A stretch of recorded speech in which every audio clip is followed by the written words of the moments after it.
His first identifying characteristic when you met him in 2003 was obviously the dreads, the guy with the dreads, and that's how he was referred to. We had been looking for a director for what was going to become CUNY Prep, and we weren't having a lot of luck in terms of the candidates we were coming up with. And I guess it was probably both Mia and I who interviewed Derek together the first time. I knew almost immediately that we had come across someone who was very, very different. He's not a huge, imposing guy, but, you know, with his dreadlocks and confidence, he was both interesting and cool. There was something about him that struck me that I knew he would be able to do this. He's a person that, you know, when you meet him, once he's committed to something, you say, oh, it's going to happen. And that was kind of the way I was very glad he was sitting in the room with me at 80th Street, and the two of us looking down at all these papers and all these resumes, and I thought, okay, it's going to happen. We kind of kept laughing because I said, are you sure? And he was like, yeah, I'm sure. And we really didn't have a lot of time. I think Derek came on in July, and we launched by October. And we had to get teachers on board and try to have them trained. He had almost like a glow. He was so passionate about the school and about his job and about the team he was building. I was just drawn right in. I mean, the first year that the school was in operation was a very challenging year. And I think Derek really proved to be especially good at being willing to recognize things that needed to be fixed, okay, that he needed to kind of move in a different direction. And some of those were very, very difficult decisions. Really, Derek kind of grew into himself in some ways as he kind of molded and shaped CUNY Prep into being something that became more and more substantial and powerful. He said to me, you know, so why do you think students leave school? And I kind of went through my textbook answers of problems at home and pregnancy and everything, and he said, did you ever think they choose to leave? And I thought, this is who I want to work for. It was in that crazy first year teaching over at CUNY in the concourse. We were still figuring out so much, and it was such a rough year. So I come in one morning and I burst into tears. School hasn't even started yet.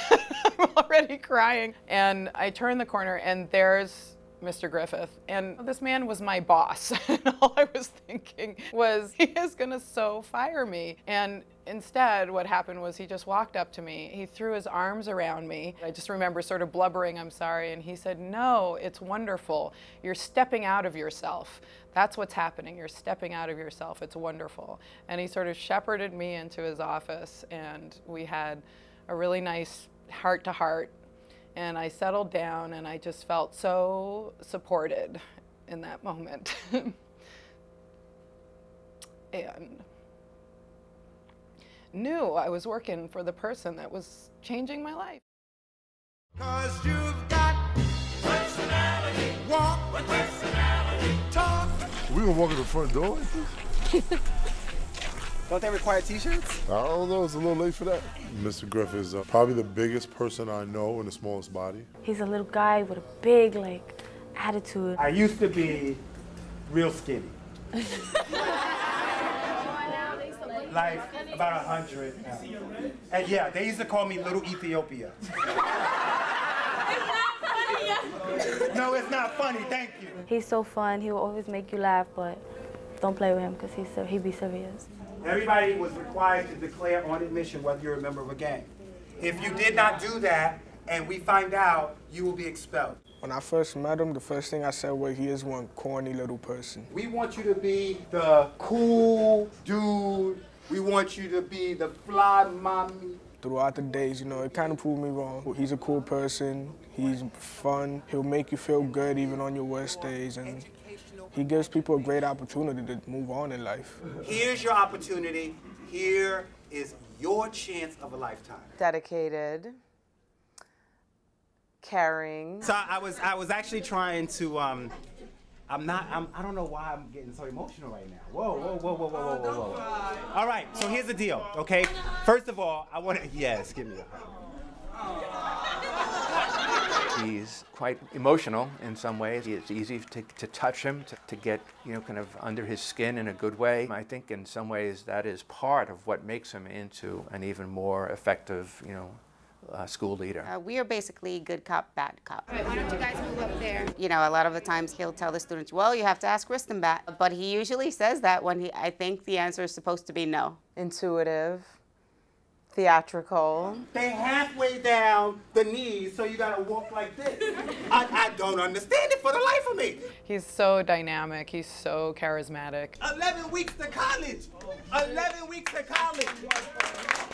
Oh my God. He is charismatic, and he walks into a room and you feel his presence. 11 weeks, 11 weeks. All you got is 11 weeks. But in some ways, as good as that characteristic is, it's less important than his intelligence, his decency, his passion for his work, and his absolute relentless commitment to the well-being of young people. He's ridiculously observant and perceptive. Without social studies, there would be no science and technology.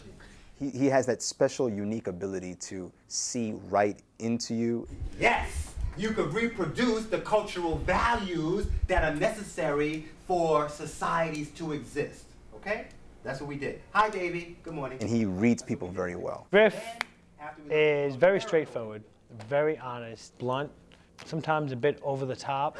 Mathematics! Yeah! Mathematics!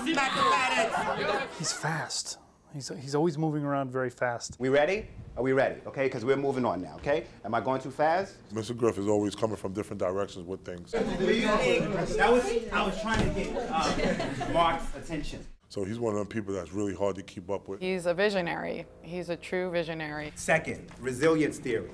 I mean, you read about people like him, you know, and you don't really think they exist. I grew up around artists and creative people, and I really feel like that's what Derek is in his soul, you know. His vision and his creativity comes out in this way through education. He's a researcher, and he studied. Okay. And through being able to see beyond what most people see when they look at our students. Yes, he's an anthropologist of education. Write this down.